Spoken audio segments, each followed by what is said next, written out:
Hello, Mr. Magno. How are you doing here today? Hello, Michael. How's everything? It's going well, going well. Good, good. Yeah, so I thought we'd talk about memory and how you can lose track of thoughts as you get older, and what that is all about. Like, why does this happen? Is it well, there's so many things out there telling us these stories as to why it is, but what would you say it is? You know, the inclination of this society is to make everything complex, complicated. And life is very simple. Simple. And the longer I live, the more I see that. You remember some time ago we talked about a little allegory where you're on this boat and the boat goes down, hits something on the bottom, and you have to abandon the ship. Do you remember that? Yeah, yeah. That had to do with purpose in life, wasn't it? Right, right. Yeah. And you want to know more about the forgetting as we get older and all of that? Yeah, or I mean, we could talk about the purpose in life. Well, I mentioned that because there's a relation there. Oh, okay. So we can go back into that.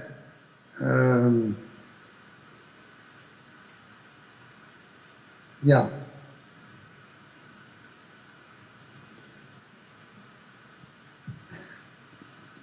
You see, it's crazy. It's really, really crazy. That's why I mentioned the island. Everybody's uptight in the island, weren't they? Right. They found that island in the middle of the sea, and all the boats, the people were saved on these boats, and they went into this island. And it turned out that this island was a beautiful island, no wild animals, lots of fruit, and the people didn't know what to do with themselves. They couldn't be with themselves. And that has to do with someone that has a purpose in life like mine, of showing them how to survive well, peacefully and well, without making everything so difficult. You turn on the TV, it's all the gloom and doom. Everything is like that. They have these ads on TV where they're talking about some kind of a medical drug, and they show a middle-aged man and his girlfriend, and they're traveling around on the beach and smiling, and then in the background there's this voice saying, but be sure to see your doctor because sometimes this causes this problem and that problem and that problem and that problem.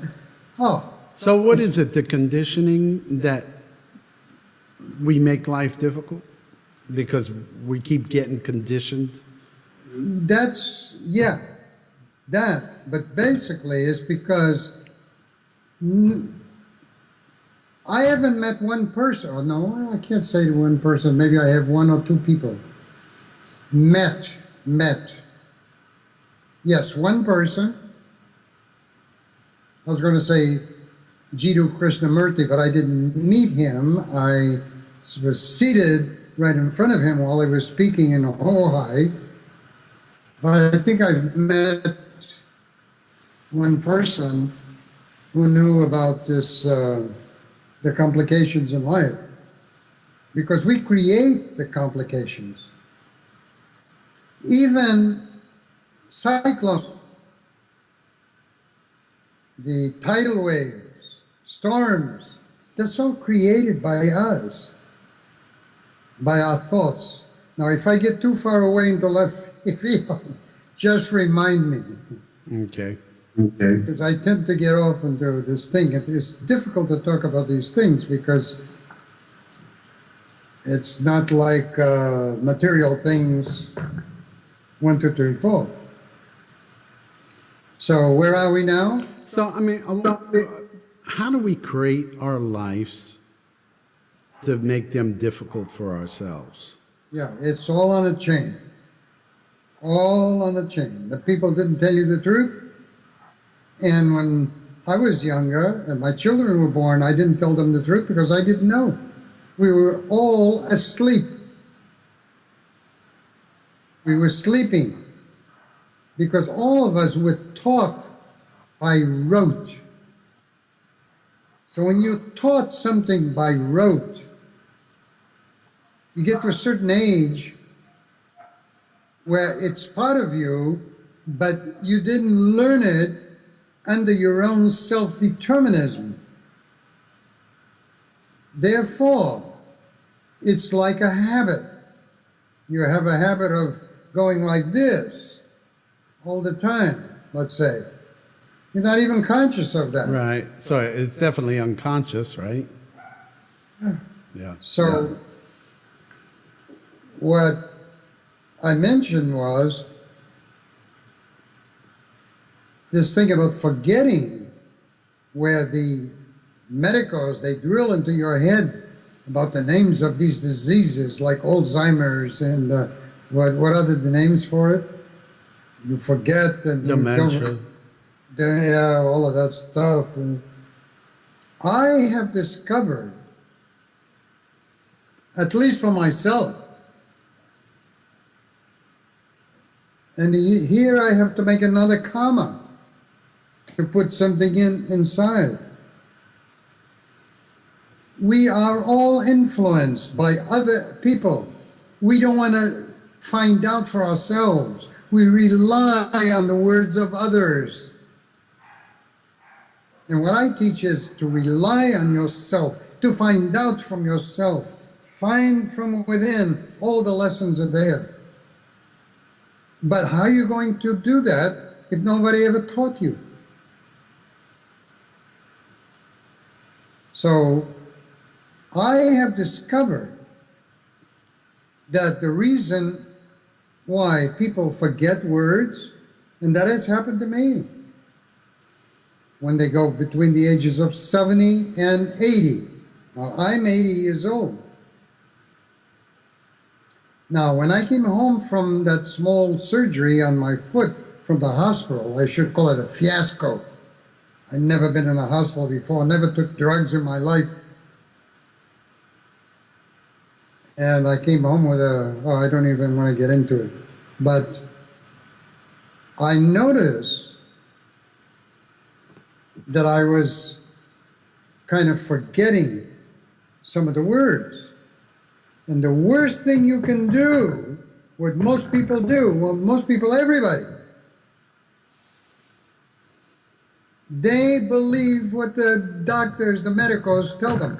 The medical says, your brain is toxic. And it's, every old person, the brain is gone. How could you be a doctor knowing the psychology of a human being, how the spirit works? How could a doctor say that to a person? But doesn't he know that the person is going to believe you? Don't the doctors read books and listen to others as well? Apparently they don't. Well, apparently they do. Yeah, They don't do for themselves because they're too busy making money. Yeah. They're living for tomorrow. That's another problem. You're not living for this moment today. The economy, this, and people don't have jobs, and that's a baloney. Anybody wants to work can find work. Anyway. So, yeah, I mean, so say you're like, okay, you got out of the hospital, right? And you're starting to forget words. So how does someone get that back for themselves? That's what I was going to tell you. I started forgetting certain words before I went to the hospital. But with being in the hospital and being overdosed with drugs, unnecessary drugs, made it even worse. But my discovery is this. If you live a normal life, or no, normal is the wrong word, because normal in this society is sick. You live a life observing the laws of nature, the laws of creation, the laws of the spirit. That means that your body is your friend. So your body does not get sick. I went into the hospital because I stepped on a piece of plastic. I went in the foot. And so if you live a bad life, like you drink a lot, and you take drugs, over-the-counter remedies, and you don't watch what you eat, you don't even enjoy eating because you're too busy running to get to work for tomorrow. Wow, I gotta do this, gotta do that. So you're running, you don't have time, everybody's rushing. So,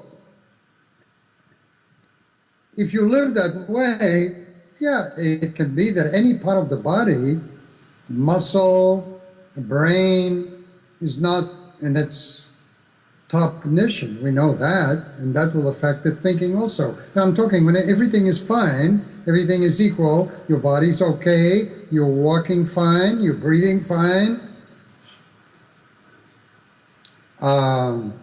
I've done breathing exercises all my life, and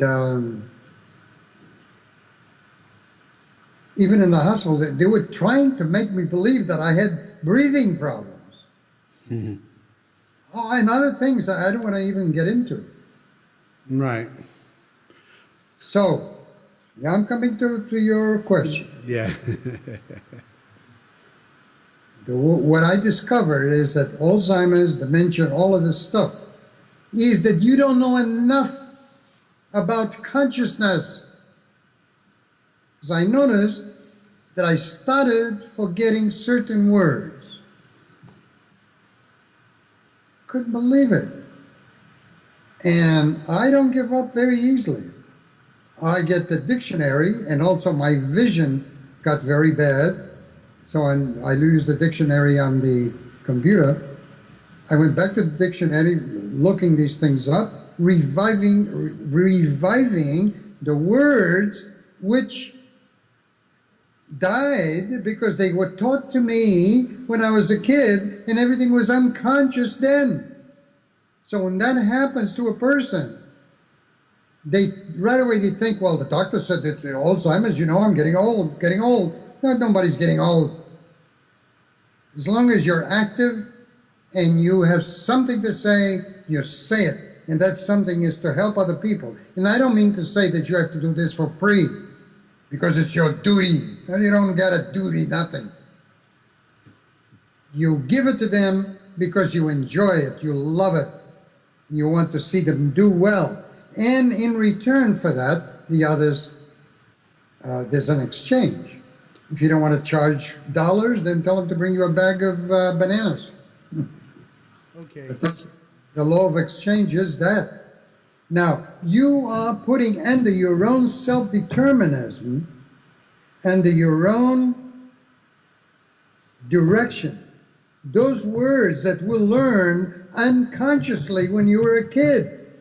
You learn by rote. So you reach a certain cycle in your life when you start losing the consciousness of what those words mean. And that period is usually between 70 and 80. What about something like, I'm going to make a drastic example here. I take the milk and I put it in the microwave, something like that. And then I realize, I put the milk in the, what is that? Is that lack of sleep? Because that's not really a word, right? It's an action that you did and for whatever reason. I never used the microwave before in my life. What is that? Do you put milk in the microwave? No. Say something's supposed to go in the refrigerator, right? Oh, I see. And you put I it see. in the cabinet or Hey. something, all right? Oh, yeah, that's just lack of attention. That doesn't, they want you to think that you're sick so they can sell you drugs. Yeah, well, I mean, No. people start thinking like this, and then they start thinking that there's something wrong with them because they didn't get enough sleep or whatever, and right. they're making mistakes that are not common, you know. Yeah, So but that's not, this is a lack of attention. You're concerned with another matter, and because the human mind cannot be in two places at once. It has to go one from the other very quickly.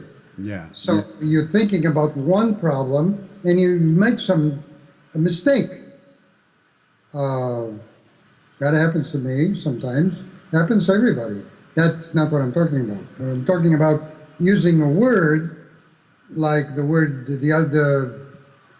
Some months ago, I had a word like witch, and all of a sudden I can't spell it. I became overconscious with this word. So sometimes you forget to spell the words correctly. So what you do it until it's learned by rote. I'm sorry, not by rote, by Say that again. I didn't. you look in the dictionary if you have any doubt. In the case of the spelling, I spelled it correctly. I even checked it in the dictionary to make sure that I did it right. And then you do it a couple of times, and you, under your own self-determinism, you decide, this is the way I am now conscious of this word. Now, the beautiful thing is, now what you're going to say is, what are you going to do? Go through the whole dictionary like that? No. All you have to do is a few times it happens. Yeah, anytime you experience like a doubt in a word, you want to check it out. Right, you don't got Alzheimer's. What happens after that is that one day you put 3 words, you had all of this amount of words on automatic. Now, 3 of those words are not on automatic anymore. You're perfectly conscious of those 2 words. Next day, but now you know that. So next day you miss on a word, you make it conscious under your own self-determinism. Because when you were a little boy, you learned it by rote. You didn't learn it consciously.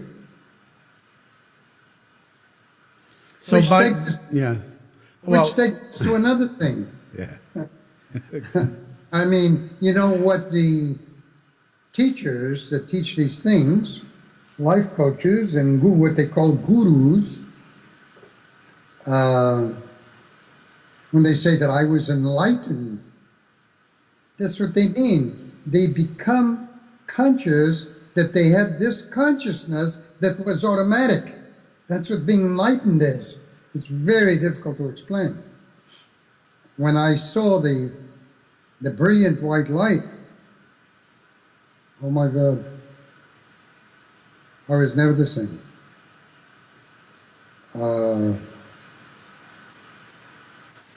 You see it, and at that moment you are conscious that you know everything. I didn't have omnipotence nor omnipresence, but I had omniscience. And then you wake up, only to find out that you were awake all the time. Now, can you explain that to me? You actually wake up and you realize that you were not sleeping. This is a state. oh, And who explains that very clearly is a doctor. He was a doctor in an insane asylum. Not to say that people who experience this are insane, yeah. but he was a doctor I think it was in England. His name is Maurice Bucke, who had seen this phenomena. And they would put these people in the hospital because they're crazy. And he wrote a book called Cosmic Consciousness. If you haven't read that book, read it. Because it is a study of what that is all about. And Maurice Bucke was medical enough to look into it, to do something about it, to study it. Doctors, mechanics, truck drivers, shoemakers, anybody, any profession, they're good and bad. The majority are just like people that we have in this society. They just live through chains of causation. It's unconscious. Some of the better gurus that you can watch on YouTube, plenty of it, that's what they're talking about when they're talking about enlightenment. For example, Osho, Bhagwan Rajneesh, he's a little strange, but I've studied him very, very carefully. He's real, very, very real. He's dead now. He was very real. He was brought up, and was very evolved human being, and he was enlightened when he was 21. And the other gurus, there's hundreds of them on YouTube, and they teach these things. And I'm not talking about the good gurus. There's good and bad gurus. The bad gurus teach you meditation with your with the eyes crossed, stopping thought, with your concentrating on your navel, and all of that stuff for the masses. Which is meditation. It's nothing like that. I even invented a new word for it. Mediattention, through the medium of attention. Meditation is paying attention. Now, paying attention sometimes does not require reasoning and intelligence, but both are necessary to get into this self-determined meditation, and reasoning and intelligence are usually aberrated. I know that word is not in the dictionary, but I like the word, so I use it. And I advise everybody to do exactly as they please. And intelligence and reason are aberrated because there are too many lies in the person's knowing, in the mind, many lies. Take the lies away, intelligence and reason are perfect. So you have to use intelligence and reason when necessary. I just finished my 6th book called The Path, and I go into it in there. There's an epic poem I wrote. It's 12 pages long. And you get into it, and by attuning with the poem, 3 or 4 lines at a time, you get these cognitions. But you don't have necessarily get it in the first 5 minutes of reading the thing. You have to work on it, because what's going to come in is from within. From within you is what's going to, the result. It's going to come from you. Not the professors educated beyond their intelligence. Joseph Campbell called them the demons. So, I'm sorry, go on, you asked me something? Well, no, I'm just thinking in terms of memory. You said that you had some problems with the words, so you looked them up. Yeah, and then it gets easier and easier and easier. And then that's how you learn your lessons in life. You know, failure is just a way to success. Even the popular gurus that have seminars, even they teach you that. Failure is how you learn to be successful. You fail and you learn. So when you you couldn't remember something, it was on kind of on a sleep type of condition. You wake up, look it up.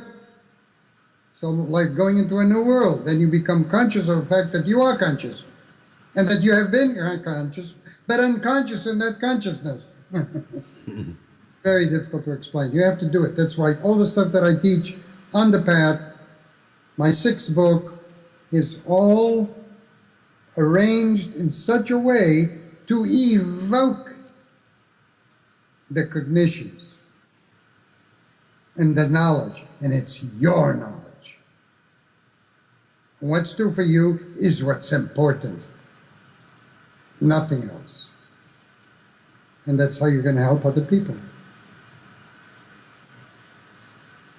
If you're not sure about something, don't teach it. I don't know how to make leather products like my father did, so I don't teach anybody to do that because I don't know how to do it. I'm sure it's not very difficult.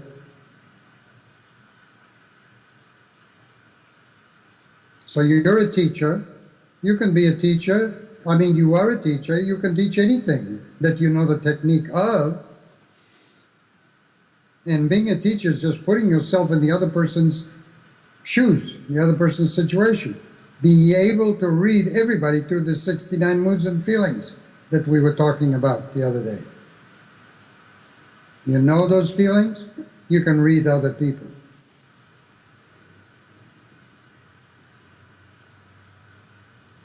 It's like that island, that story about that island. You get there, you have food, you have fish, you have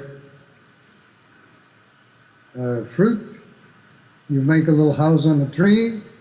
Then after that, what you're going to do? This is the best way I know how to find out your purpose in life. Now what are you going to do? Everything is taken care of. Now what are you going to do now? You don't know if you're going to be picked up. Maybe by accident a plane will go by and see that little island there. It's a little island you can walk both ways in a couple of days, no big deal. They don't even know it's there. It's not on the map. It's the same thing as the earth. People come to earth. We come over here. We don't know why. We never ask those questions. Why am I here? Who am I? What am I doing here? Where am I going?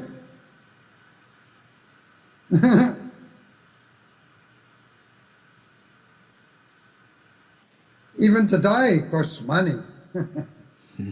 It's one of the big business.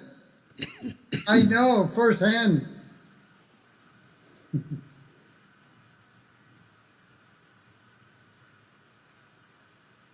I mean, this is just the surface I'm telling you about. So I don't want to. There are things that you do accomplish more harm than good by telling others. So, any other ideas about that? No, I don't really have any ideas. I'm just, you know, I mean, I keep going back to the memory thing and how you mentioned Alzheimer's. Yeah, there's no such disease. So just put that in your head. But there are people that they have illusions or things like that. What is this? Just too much medication? Lies. You know what makes a person insane? Lies. Lack of love. Van Gogh. They put him in a mental hospital because he got his ears off, because he never had enough love. Nobody ever bought his paintings. And then his brothers sent a prostitute over there to buy one of his paintings. He found out about it. He was brought down by that. He went into the hospital and did his best paintings in the hospital. There was nothing wrong with him. He was just too sensitive for the present society. And practically everyone under the care of you know who, there's nothing wrong with him. just lies. Now, there can be something organically wrong. I am not saying that there isn't. There are things that are organically wrong. If you got into a car accident, you broke your part of your brain. I have a friend like that now that helps me. He lost part of his brain, and he's a little slow on certain things. And those are the people that refuse courses of this nature. I tried to talk him into taking some classes. He won't do it. I'm not saying that some of these problems are not organic. I'm sure that the brain, being such a sensitive piece of matter, gets hurt easily.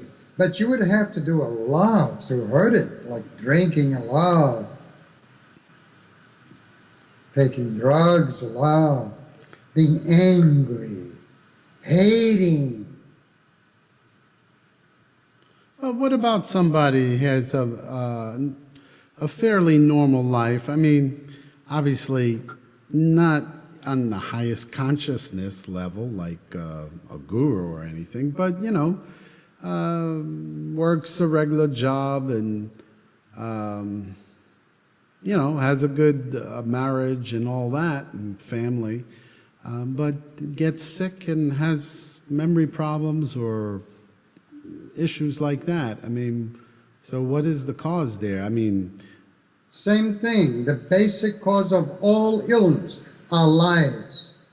There, in my book, I give three reasons for becoming sick. The first one, the first one is lies that you're living, things you are believing, things that other people put into your head. right. So the more you get these lies or things put into your head, the more you believe there's something wrong there, and That's right. And you think there's a problem, and now Right. it begins to grow. Right, and because you are a creator, You're actually created for created yourself. in God's image. You are a creator. Right. Are you not? You caused that. You caused the physical part of the disease by thinking about it. Even though you're You create the storms. yeah, And like you're not aware of it, right? But you're creating it. That's right. But there's more reasons. Number one is a head full of lies. Number two is a collection of toxemia, which happens because the body thinks it's going to die and it has to hold on to something, so it creates toxemia in your body.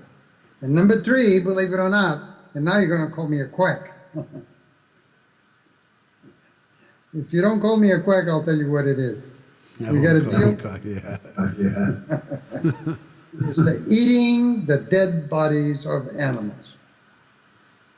Because that causes more poison in your body. I eat mostly all natural foods, but even when a person doesn't have time to look for natural foods, because in this society, everybody's poisoning everybody else.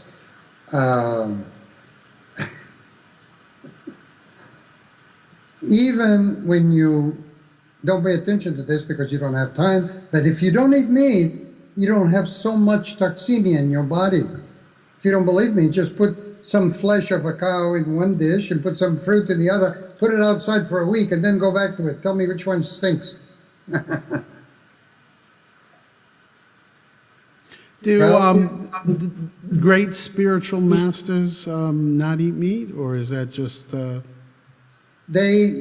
don't know of any spiritual master that requires that the students don't eat meat. It's up, when it comes to spiritual matters, it's up to you, not Right. your teacher. And as a coach, as a personal coach, as a spiritual teacher, you might say that, I open the door. They'll say, go ahead, go take a look for yourself, find out. So nobody requires that you eat meat. Now, there are some religions that maybe put force on you. And you come to that realization after a while automatically. Do you see what happens in slaughterhouses? Oh my God. How could a human being treat an animal like that? Horrible. They run those things like a machinery, like a mill. Animals are like the flowers of the universe.